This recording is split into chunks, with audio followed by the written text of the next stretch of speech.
Welcome to the Munich Prostmasters. Today, I have the amazing opportunity to speak to one of our freshly baked distinguished Toastmasters. Now, what do you mean by freshly baked? Now, she became a distinguished Toastmaster in June 2020. Let me introduce you to Mikaela DTM. I'm going to say a few words and then we're going to quickly jump into our interview. Now, Mikaela did many things on her journey, but one of the things that always stay with my mind is when she took up the challenge to run the high performance leadership for the 20-year anniversary of the Munich Prostmasters. Now, this was an amazing event. She motivated new Toastmasters right off the boat and helped them put up an event for 20 years of the Munich Prostmasters. She even had people all the way from the US beaming into the meeting and talking to us, founders of the club. And for me, that was a wonderful way in which she finished off her DTM, but more details about that in the interview. And she also not just played an important role in the club, she also played the role of an area director taking care of many clubs. And anybody who's been an area director in Toastmasters knows finding volunteers to run events is more difficult than even pulling out teeth from a person. But she did manage to do that, and she did an amazing job of that. And guess what? In 2020, she was also called as the Outstanding Toastmaster of the Year. With all that said, I know that this interview is going to be one of the most interesting things. Please help me welcome Mikaela DTM. Hi, Ranjith. How are you? Hi, Mikaela. Good to see you. Thank you so much for joining us one day after Christmas. How was Christmas? It was good, thank you. How was yours? It was very good. We managed to not drink ourselves into any coma, but here we are, day after Christmas, ready to join. And today, we have a very interesting interview in mind. It is all about your journey to the distinguished Toastmaster. Now, I want to ask you this question. What inspired you on this journey to become a distinguished Toastmaster? I guess the answer to your question is the fact that it suddenly became a goal that was no longer far, far away, but that was really a lot closer and attainable than I thought it would be. When I started my journey as a Toastmaster, I didn't even know what a DTM was. I didn't know what the ACBs and the ALS and all those old acronyms were. And then once you get into the Toastmaster flow, you realize that, at least in the case of Prostmasters, we do have quite a few DTMs and advanced speakers, advanced Toastmasters, and you realize that this DTM actually means something. It means that it's a bit of a label of quality for the work and the level of the Toastmasters that we have in our club, and it's something excuse me it's something that you want to look up to. And I was going ahead with my speeches and the basic manual and some of the advanced manuals and just doing my thing, and then suddenly I see that actually I only need to do this and that, and actually I can get my own DTM. Wow. And so I thought, let's go for it. Great. So how long did it take you to do your DTM? If I tell you that I started in 2012 as a Toastmasters and I got this DTM in 2020, you would probably divide this time into an average pace, which is absolutely not true in my case. I have to admit that in the beginning, I was taking it easy, watching a lot of speeches, just participating in the meetings, I think is a great way to learn as well. And once I got into a bit of a flow, I was a little bit more assiduous and more rigorous about, keeping up with my pace and everything. Also, along the way, I had joined one or two more clubs. I had joined as well the Meet Club as well as the French Club, which logistically also made it a lot easier to, plug in some plugs here and there, because sometimes we have difficulty in finding time. Oh, hi, Armin. We'll throw in a We'll few get questions about how family members help you in this journey. or not. So you were telling us about, you know, two clubs. Oh, Yes. wait a minute. Before the two clubs, we were talking about 8 years. You took 8 years to finish your DTM. Did you know that I've been in Toastmasters since 2003 and I still don't have my DTM? So actually 8 years is, I think, a very healthy speed to get your DTM in. It's not about how fast you get it, but it's in the right pace, I assume, right? Yeah, and there were definitely waves of, many speeches and activities, and others which were a bit more quiet. So yes, when I had my first and then my second child, I was a bit, fell off the face of the earth for a little bit, which is okay. And then when I was able to get back, I got back with a vengeance, and I was keeping up and catching up. And so it was always a bit of a wave frame. So when do you think was your, you know, was the last year the most active year, or was it like, was it all peaks and ups and downs? I would say the last year was perhaps the most intense in the sense that there was, so I think it was in May of 2019 that we had the celebration for Prostmasters. And in June, then I guess I was nominated, or July, I was nominated area director. So from that point on, things started picking up in intensity. Because it was no longer about me and my little speeches, it was me also interacting a lot more with the club members for the HPL celebration, but also with the other clubs as part of my role as area director and so on. And so that was, in the good sense, in a lovely way, a really intense experience. So you told us about, joining other clubs and how that helped you in this journey. How did that help us? Were you able to do speeches in other clubs which also counted towards your? It's not just about that, and definitely there's a logistical aspect of having the opportunity to place a speech sooner than you may be able to in your home club, depending on how active your home club is. The point was that with Meet or with the other clubs, it was also an opportunity to, every club has its own flavor, has its own spirit, has its own tone, its humor, and so on.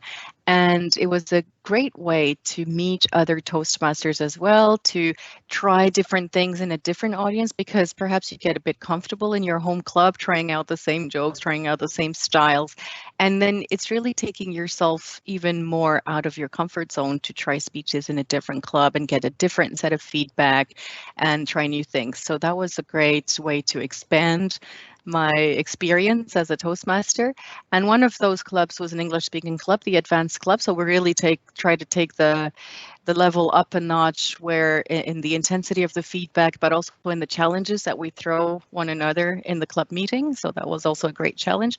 And the other club was the French-speaking club. Now, yes, I'm a native French speaker, I'm French, but I had never delivered a speech in French language, and I realized that I thought it would be an easy thing, and it's not. It's really something I had to practice, something I had to hone as well. And I find the exercise quite interesting, because it's not just about the language, it's also about a whole different set of body language, vocal variety, delivery, tone that needs to be crafted in the speeches and in the presentations for the French-speaking club. Thanks a lot. I mean, that's a lot of motivation, especially for those who are close to their journey. Maybe it's a good idea to think about advanced clubs and, other language clubs. And definitely to cross-pollinate and go visit other clubs. Can only encourage that for any member. So I'm going to ask you this. If there was in this journey, was there a challenge, like in the hero's journey, was there a challenge where you felt like, no, I don't know if I really want to do this, complete it till the end? Was there a place where you felt that?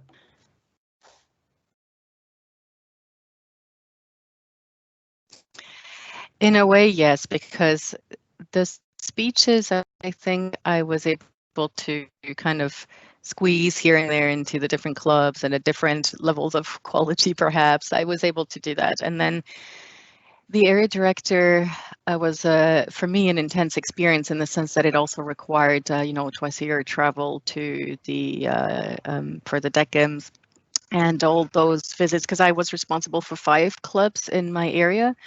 Sometimes it's 4, sometimes it's 5. The good news was that I was anyway a member of 3 out of those 5 clubs, so I was going to those meetings anyway, so it made my life a lot easier as an area director. But still, it was about just like finding time and the I wouldn't say the energy, but I would say still like the mental bandwidth, the heart bandwidth to really be with those clubs. And some days, it was a little intense, especially when we had those deadlines to file those club visit reports and had to squeeze that into the agenda. But honestly, the level of support and camaraderie, I would say, that I was experiencing at every club, as even the ones I was not a member of, was also always encouraging. And definitely, I always wanted to go to those clubs. I would have wanted to go a lot more during that year. But there were times where it was a little intense. So, I mean, I'm sure, I mean, a journey like this, some Toastmasters never even start on this journey, some never finish it. I'm sure that both family and Toastmasters play a part. How much did family play a part, especially now that I just saw Armin making coffee for you in the background? Undoubtedly, 100%. It would never have been possible without his support and his, I wouldn't say blessing, but his encouragement to do so. He saw that it was something that was important for me, and he understood what was at stake. So I had told him, all the visits that I would have to do, the trips that I would have to do. And so we had a bit of a clear picture, and we could really, that was a great thing also about Toastmasters, that the planning was there for the entire year. So it really enabled us to plan the year ahead and, balance out our parental duties as well. Mm-hmm. And certainly I would not have been able to even think about it if he was not on board with this crazy idea of mine. You have any tips for those who are balancing family and appointments? Any ideas that you want to give them? Outsource all you can, delegate all you can. And there is such a thing as an emotional bank, so feed it and build a good credit so that you have some buffer to carve out some time for yourself and some time for Toastmasters if and when you need it. Give me a minute. Here we go. So one of the things that always interests me is, once you become a DTM, it's like, a climber has gone all the way up to the Mount Everest and has reached the Mount Everest. The view is great. You have a sense of achievement, but you're still a Toastmaster. So what keeps you going? I believe that among the world of the climbers, there is an expression which is summit fever, which is the thrill of having reached summits that people get addicted to and want to do it again and again and again. And I know a few Toastmasters who must have this in some shape or form, because I've heard of some Toastmasters who are working on their 2nd or their 3rd DTM, sometimes even more. And I find that admirable. I think it's amazing that you can continue that path and continue to seek that thrill, but also, let's be fair, also give a lot back to the clubs and to the district along the way, because that's part of the requirement. For my part, I'm very happy to have 1 DTM. And I think I'm not going to pursue any second. For me, it was definitely a bit of a stamp of validation, a reassurance that, I've done a good job, that I've followed my path, that I don't know, it was really something when I got this. That meant a lot to me, because it involved so different parts, speeches and volunteering and so on. But it shouldn't be the goal per se. I think the journey should be the goal, the learning, and just making sure that you don't rush through the speeches, that you really take in every experience, take in every feedback slip and reflect upon what is being shared, because that's really the true value of Toastmasters, is what you get from the members and from the feedback forms and from the whole experience. So that's something to keep in mind. You were talking about your second DTM. You know, we know that, you know, you did your DTM with the old educational system. I mean, I call it old, but I think it was a very good system. The new DTM still lets you do it through the pathways. Do you think the pathways are waiting for you to do another DTM? I'm sometimes a little bit mixed still about pathways. I mean, I've started my journey in pathways now, so I don't know, I'm completing level 1, so you can see I'm really a very basic beginner in pathways.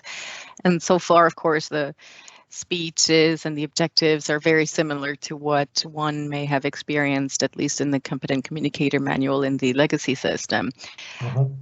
I will keep doing speeches according to pathways because that's the new normal, and let's see where it takes me. To be honest, I'm more interested in other aspects of Toastmasters, which is about the mentoring of the new members and helping the club and the running the club and so on, because I think it's really part of what keeps us active. It's part of what makes a club a good club, and there's some value for old members, so to speak, to contribute to that as well and form the new community.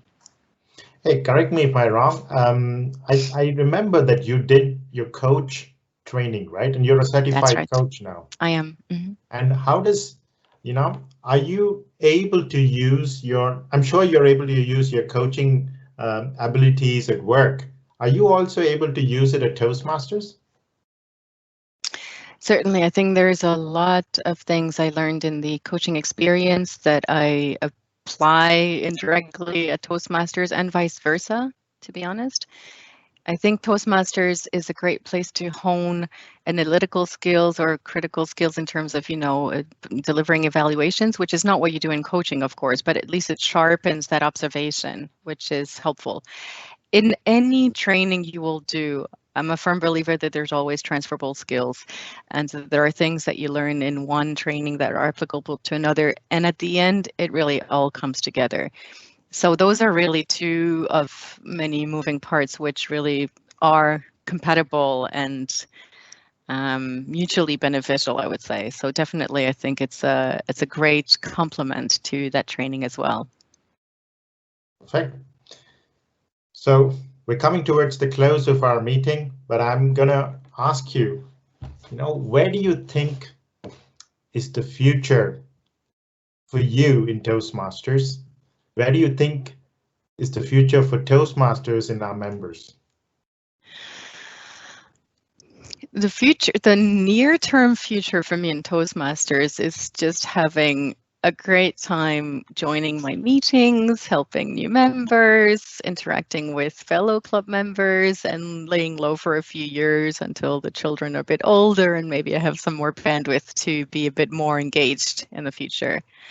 And for Toastmasters, I think that there's really an important place for Toastmasters in people's social lives and in business world, and I think I would emphasize on that part. And I think Toastmasters is doing a good job and can do an even greater job at integrating companies and forming a lot more corporate clubs, because where companies often say that their employees could improve their presentation skills with boring PowerPoints and so on, I think Toastmasters would be such a great way for the employees to hone those skills. And we have seen some corporate clubs that are very successful and that have really helped their members deliver outstanding presentations at work, especially now when we're in an era of Zoom and virtual meetings where an even greater need to be really on top of your game on online presentations. And there is an important place for that. I think we just have to find the way to make those corporate clubs really successful so that Toastmasters also then becomes really well known within the corporations and not just as a outside social activity, so to speak, which can also benefit your work presentations. So yeah, I think that it would be the best way forward for Toastmasters to solidify its presence is to continue with corporate club advancement. Perfect. Thank you so much, Mikaela. You know, pleasure. one of the things that I do when I come into a Toastmasters club is to see if there are people around me that I can keep learning from. And that's one of the reasons that keeps me staying in a club.